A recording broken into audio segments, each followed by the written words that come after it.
പരിസ്ഥിതിയും ദുരന്ത പരിഹാരവും. സർ, 2025 കേരളം സ്വാഗതം ചെയ്യുന്നത് മുണ്ടക്കൈ ചൂരൽമല ദുരിതബാധിതർക്കുള്ള പുനരധിവാസ പദ്ധതി പ്രഖ്യാപിച്ചുകൊണ്ടാണ്. കേരളത്തെ സങ്കടക്കടലിലാക്കിയ അതിതീവ്ര ദുരന്തമാണ് മുണ്ടക്കൈ ചൂരൽമലയിലുണ്ടായത്.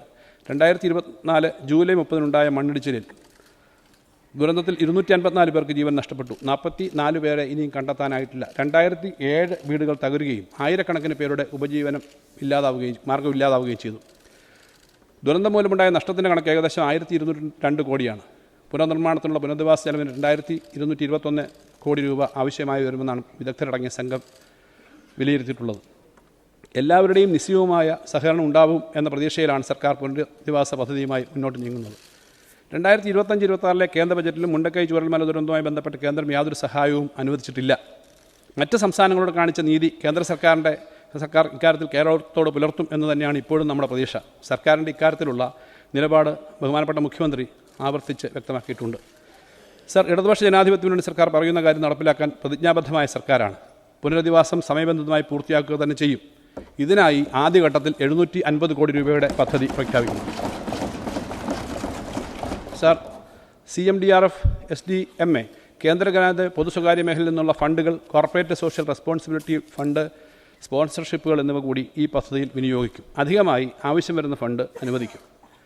പ്രകൃതി ദുരന്തങ്ങൾ മുൻകൂട്ടി പ്രവചിക്കുന്നതിനായി സംസ്ഥാന ദുരന്ത നിവാരണ അതോറിറ്റി തയ്യാറാക്കിയ കവചം ഉദ്ഘാടനം ചെയ്യപ്പെട്ടതോടുകൂടി ഡിസാസ്റ്റർ പ്രിപ്പയർഡ്നെസ്സിൻ്റെ മേഖലയിൽ കേരളം പുതിയ ചരിത്രം സൃഷ്ടിച്ചിരിക്കുകയാണ്.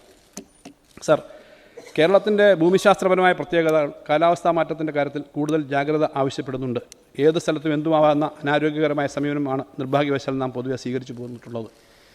എവിടെ എന്തൊക്കെ ആവാം, എന്തൊക്കെ പാടില്ല എന്നത് ശാസ്ത്രീയമായി നിശ്ചയിച്ചുകൊണ്ടുള്ള സ്ഥലമാന ആസൂത്രണത്തിന് സ്പാഷ്യൽ പ്ലാനിംഗ് ഇനി മുതൽ കേരളം ഉയർന്ന പരിഗണന നൽകും. 15ാം പഞ്ചവത്സര പദ്ധതിയുടെ പശ്ചാത്തലത്തിൽ വിപുലമായ പങ്കാളിത്തത്തോടുകൂടി ഒരു ജനകീയ വികസന പഠന സംവാദ യജ്ഞം ഏറ്റെടുക്കാൻ സർക്കാർ ഉദ്ദേശിക്കുന്നു.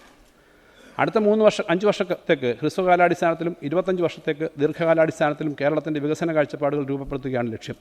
വികസന പഠനങ്ങളിലും അവയെ ആധാരമാക്കി നടത്തുന്ന ജനകീയ സംവാദങ്ങളിലും സംസ്ഥാനത്തെ അക്കാഡമിക് സ്ഥാപനങ്ങൾ, സർക്കാർ വകുപ്പുകൾ, പ്രാദേശിക ഗവൺമെൻറ്റുകൾ, ബഹുജന പ്രസ്ഥാനങ്ങൾ തുടങ്ങി എല്ലാവരുടെയും സജീവമായ പങ്കാളിത്തം ഉറപ്പാക്കും.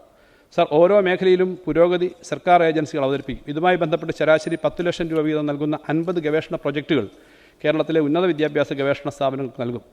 സ്ഥിതിവിവരങ്ങളും ഇതര തെളിവുകളും സഹിതം തയ്യാറാക്കുന്ന പ്രബന്ധങ്ങൾക്ക് പാരിതോഷികം നൽകും. സർ, 2001 കേരളത്തിലെ നഗര ജനസംഖ്യയുടെ അനുപാതം 25.96%. 2011 അത് 47.72% ഉയർന്നു.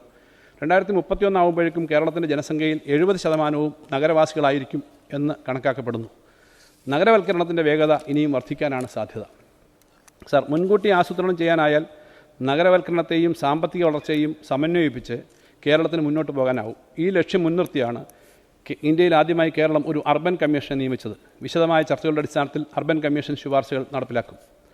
നഗരമേഖലയുടെ സവിശേഷ പ്രശ്നങ്ങൾ പരിഗണിക്കാൻ രൂപീകരിച്ച അർബൻ കമ്മീഷന്റെ നിർദ്ദേശങ്ങൾ പരിഗണിച്ച് പരിപാടികൾ തയ്യാറാക്കും. കൊച്ചി, തിരുവനന്തപുരം, കോഴിക്കോട് നഗരങ്ങളുടെ വികസനത്തിന് മെട്രോപൊളിറ്റൻ പ്ലാനിംഗ് കമ്മിറ്റികൾ രൂപീകരിക്കും. കേരളം അതിദരിദ്രരില്ലാത്ത സംസ്ഥാനമായി മാറുകയാണ്. ഭവനരഹിതരും ഭൂരഹിതരും ഇല്ലാത്ത സംസ്ഥാനമായി കേരളത്തെ മാറ്റുക എന്ന ലക്ഷ്യം വൈകാതെ സാക്ഷാത്കരിക്കാൻ കഴിയും. സർ, ജനകീയാസൂത്രണത്തിൻ്റെ നേട്ടങ്ങളെക്കുറിച്ച് അഭിമാനിക്കുകയും അത് നിലനിർത്താൻ പരിശ്രമിക്കുകയും ചെയ്യണം.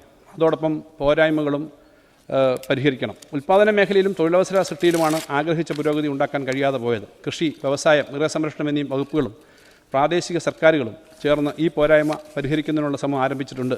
സംരംഭക വർഷം പരിപാടിയുടെ ഭാഗമായി വ്യവസായ വകുപ്പിൻ്റെ സഹായത്തോടുകൂടി താഴെത്തട്ടിൽ സംഘടിപ്പിച്ച സംരംഭക സഭ ഇതിന് ഉദാഹരണമാണ്.